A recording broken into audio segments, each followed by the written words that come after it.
Let the old hag pay for it. It's free, so eat a lot. Apparently, that's what Michelle, my son's wife, had said. I was taken aback, having not been told about treating anyone to premium steak, and I couldn't help but exclaim.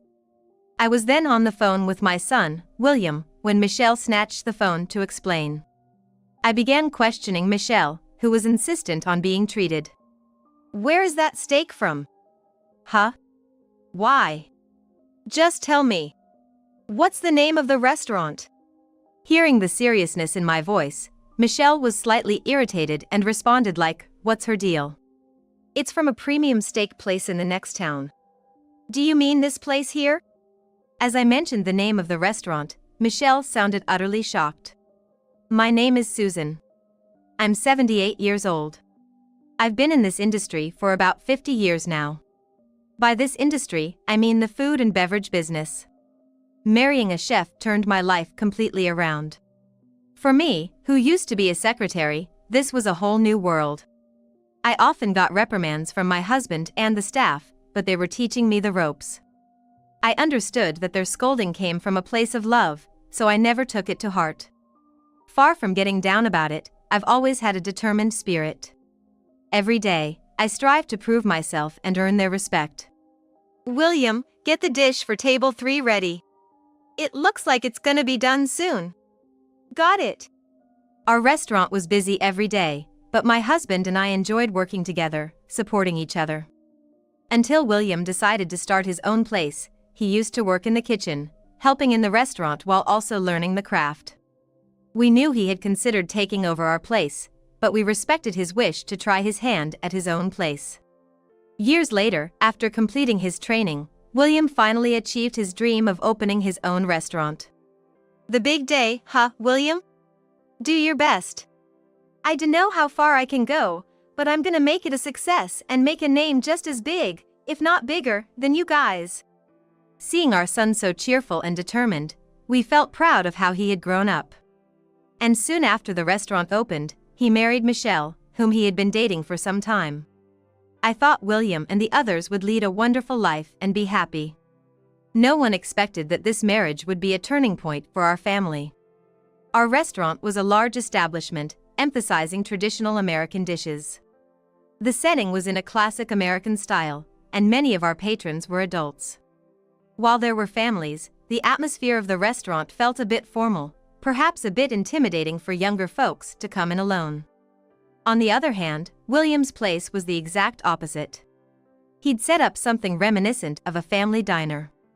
Such a concept was unique in our small town, and word quickly spread, making it a hit. The food was impeccable, especially popular among children. With a variety of kids' meals and a wide range of delightful desserts for the ladies, it quickly rose to be one of the most popular joints in town. As parents, we were proud and boasted about it. We hadn't expected our son to strike out on his own and achieve this much success. Every time someone praised the restaurant, my husband and I, without thinking, would offer them a complimentary dish out of sheer joy. However, there was one person who took advantage of our goodwill. Hey there. That's my son's wife, Michelle. On this particular day, I happened to run into her at the local supermarket. As soon as she saw me, she gave a smirk, as if mocking. For some reason, she's always had it out for me, often making snide remarks. I braced myself for her usual sarcasm. Out for groceries again? At your age, you're still running the restaurant, huh? Such comments from her had unfortunately become part of my routine. I couldn't help but sigh at her usual tone. But I was used to this kind of jealousy. After all, my husband was a bit of a local celebrity, known for his handsome looks and culinary expertise. When my handsome husband took over the business, it was quite the talk of the town. His friends were like, "You finally took over, huh?" They flooded in and came to congratulate. The transition of generations was quite the hectic period. Apparently, there were even some women who frequented our restaurant back then just to be around my husband. That's the husband I married. Naturally, I've been put through my fair share of ordeals. Thanks to all that, I became mentally tougher. People even joked like, "You have so much nerve." Of course. My husband and I are gonna keep working until we can't anymore. Well, do your best, I guess? You won't ever catch up to our business anyway. While our store was profitable, Williams was even more flourishing, bustling every day. When they first opened, he relied heavily on my husband for help. But now, with an increased number of employees, it seems they're sailing smoothly every day. However, Michelle always compares her store to ours, using their success as leverage. I was like, what's the point of saying things like that? Before I knew it, my thoughts had slipped out of my mouth. What's the point of bragging about your family's business? Why do you always bring up such trivial matters? Who would be jealous of a son's successful store? You might say that, but I know you badmouth us behind our backs. Look down on us now, but one day, the tables will turn on you folks. With those ominous words, Michelle snorted, ignoring my response and leaving the scene. I was left dumbfounded, watching her walk away. Her harassments didn't stop, they only got worse. Spreading false rumors about our restaurant, posting negative comments on social media. Eventually, a nasty rumor spread that I, as her mother-in-law, was maliciously slandering her. Of course, I never said anything of the sort. Heaven knows I've never even spoken ill of my own family to anyone. I was so overwhelmed by the situation that I was bedridden from the shock for days. Why was all of this happening to me? What did I do to deserve this? Gradually, my patience wore thin and frustration turned to resentment. Michelle wasn't like this before their marriage. She was incredibly charming, with a demeanor perfectly suited for customer service. In fact, right before their wedding, when William was thinking of starting his business, she expressed her wish to learn customer service and even helped out at our restaurant. Customers loved her, even praising her hospitality. Both my husband and I thought my son was blessed with a wonderful partner. But, not long after William's business took off, Michelle's attitude changed. To this day, I still don't know what sparked the current situation. Even when I try to discuss it, I'm just brushed off like now, and there's no genuine conversation. Now, it feels like all we've ever done is exchange sarcastic remarks. A few days later, on a particular day while I was out with my husband, a call from William came to my cell phone. Hello? Oh. Mom? Are you free now? Yeah. What's up? The tone of William's voice over the phone was low, and from the way he spoke with such a serious demeanor, I instinctively straightened up to listen. Did Michelle tell you anything today? Huh? What are you talking about? Caught off guard by his sudden question, I stammered out a response. But William, seeming somewhat anxious, continued. Something about treating her to a meal or some plan like that. Didn't Michelle tell you anything? Nope, haven't heard a thing about that. Why? I thought so, then that means. What happened? Without really understanding, I asked him to elaborate. William hesitated, but then shared the situation with difficulty. Actually, one of Michelle's friends is at my place today, and well, they ordered some premium steak. Oh, that's nice. Everyone deserves a treat once in a while. Regardless of how much I might resent her, that's a different story. Working in the same industry, I believe I understand the challenges and hardships. Occasional treats are only natural. Thinking along those lines, William seemed to have a different perspective.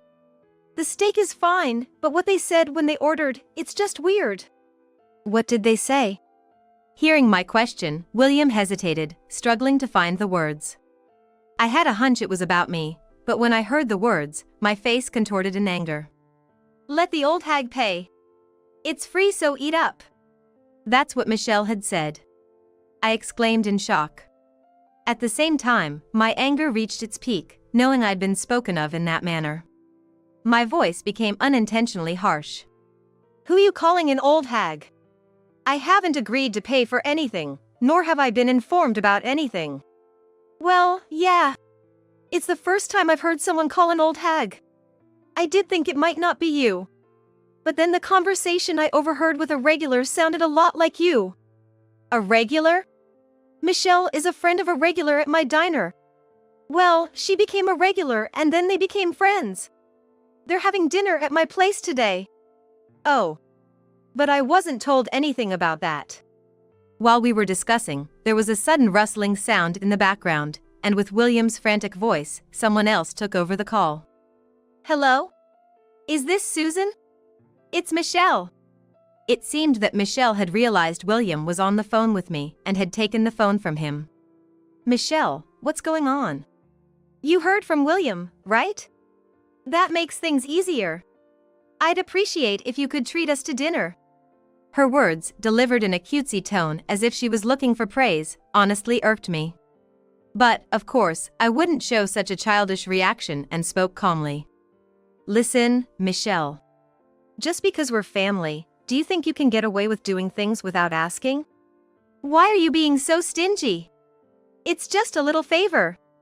I mean, you guys are doing quite well for yourselves, aren't you? Hey, you. Who do you think you're talking to like that? You, be quiet. The outrageous words flying out of Michelle's mouth left me speechless. And William probably realized for the first time how she was behaving towards me. He tried to intervene, but it seemed she brushed him off. A steak or two, with your income, it's not a big deal, right? I'm asking about the principle of making someone pay without even consulting them. I'm your son's wife, after all. Can't you treat me to something nice every once in a while? What is she even saying? She got caught, and instead of apologizing, she's doubling down. The audacity of her words left me so stunned that I couldn't even respond. At any rate, thanks for the steak. Seeing me lost for words, Michelle grew impatient and tried to forcefully end the conversation. But I wasn't going to let it end like that and spoke up. Where is that steak from? Huh? Why? Just tell me. What's the name of the restaurant? At my serious tone, Michelle retorted with an irritated voice, as if thinking like, what's her deal? It's from a premium steak place in the next town. Do you mean this place here? As I mentioned the name of the restaurant, Michelle sounded utterly shocked. Huh? How did you know the name of that restaurant? Well, this place is managed by my husband's apprentice. I then switched to a video call and prompted Michelle to look at the screen. Displayed was the very place where they were ordering their premium steak, and it was also where William and I were dining. It seemed Michelle was unaware of our presence at the restaurant because she had ordered over the phone. Moreover, they arrived before us, and only the chef knew of the situation. The chef had later informed us that Michelle had placed such a large order and intended to bill it to me. I was waiting for her to contact me all along. The earlier shock was all an act, a small revenge on my part. In truth, I had been informed of the whole situation from the start. The reason we were here was thanks to my husband who, worried about my health, had invited me out for a change of scenery. The chef, aware of this, generously offered to close the restaurant just for us. Our pleasant time was thus interrupted. This minor retaliation seems gentle, given the circumstances. Fine. Then, make sure you cover the bill for us. Although Michelle seemed momentarily flustered at the revelation, she appeared to reassure herself, thinking it would be all right since we were there. It seemed she took for granted that we would cover her tab. I couldn't help but smirk amusingly at her. I'm sorry to disappoint, but the chef already informed me about your scheme. The bill will be charged directly to you. What? Where did that sweet, purring voice go just now?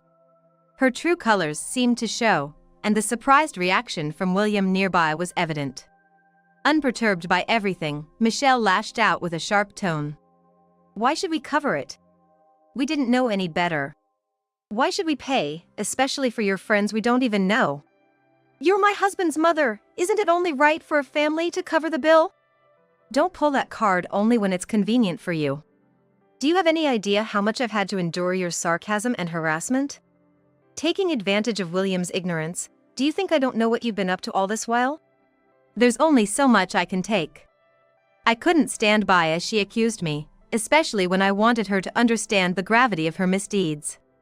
The more I spoke, the more intense my tone became, and Michelle seemed taken aback. Tell me, why did you start treating me this way? You weren't like this at first. Did I do something wrong? All the harassment I had been subjected to until now, I wanted to understand. If I was at fault, I was willing to apologize and resolve the issue. But the words that came out of Michelle's mouth were unexpected. I've been saying it all along. Susan has been badmouthing me. I heard you've been spreading rumors around the neighborhood that I'm not a good wife. Some customers told me. Tears streamed down Michelle's face as she spoke. I sighed deeply, exasperated by her words. I've been telling you, I never said any of that. I don't know who that person is, but do you think it's okay to believe in such rumors without even checking with me and harass me like this? If you really believe I said those things, bring the person who claimed that to me. I can bring it out. Michelle replied with unexpected confidence. Upon hearing the story, it turned out that the friend Michelle had invited today was the very person spreading false rumors about me. I conveyed like I'm going to see her, so make sure to keep her there. My husband and I thanked the chef, paid our bill, and left the restaurant. After a short drive, we arrived at our son's house, spotting a familiar bicycle at the entrance. This bicycle is... Before I could finish, I hurried inside. To my astonishment, I found a woman devouring steak in the living room.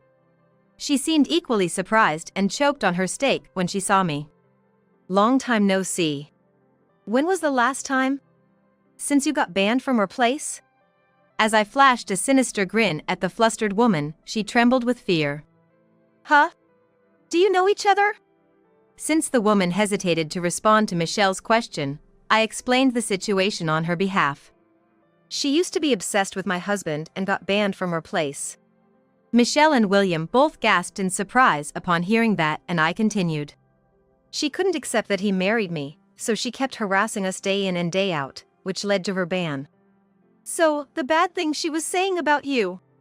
Of course, they were all lies. Seriously, who in their right mind would badmouth their own family to a customer just because they're annoyed? Visibly exasperated, I approached the two women with a wide grin. You've done quite a lot, haven't you? Taking my hospitality for granted, spreading nasty rumors about our restaurant and claiming I was badmouthing my son's wife. How are you planning to take responsibility for spreading such baseless rumors? My confronting demeanor was later described as having a devilish smile by William and my husband. Seeing my expression, both Michelle and the woman were terrified. Michelle clung to William's leg, sobbing. Wait, William, it's not like that. I was deceived by her. Please believe me, I didn't know. Hearing that, William became furious and raised his voice angrily. I knew you were always talking about Mom's restaurant. You never even checked with her and you're acting all innocent now? Don't think you're getting off easily. No way. Trying to seize the moment, the regular woman attempted to escape, but my husband quickly restrained her. Michelle, realizing the gravity of the situation, dropped her shoulders in resignation. I decided to call a lawyer friend of mine. Due to their social media posts and defamation against me, both of them were charged with defamation. The regular woman seemed to have finally given in and agreed. However, on the other hand, Michelle kept insisting that she was just influenced by her. She showed an attitude of wanting to fight against the claims, but she personally didn't have the money to take it on, and William decisively stated he wasn't going to pay for such a thing. Feeling betrayed by Michelle, William proposed a divorce, leading to unexpected divorce and being charged with defamation. Since then, the defamation was acknowledged, and she was charged with a compensation fee. Currently, their divorce process is ongoing, but it's likely to be finalized soon. William was deeply distressed, but luckily, his diner kept so busy he didn't have time to brood over it. As time went on, his demeanor gradually became brighter. Then, our family decided to visit the premium steakhouse we used to frequent. The chef had invited William and me to lift our spirits, having the place to ourselves for the evening. This is delicious. I've never had a steak this good before. Yeah. I never thought you'd become such a respected chef during your apprentice days, but now I see why you're famous. If she hadn't done that stupid thing, she could have been here enjoying this steak with us. It was almost laughable now how much we, as a family, had overcome. Thanks to the chef's generosity, we were treated with extra hospitality that day. Eating delicious steak with my beloved family was, more than anything, the best time we ever had.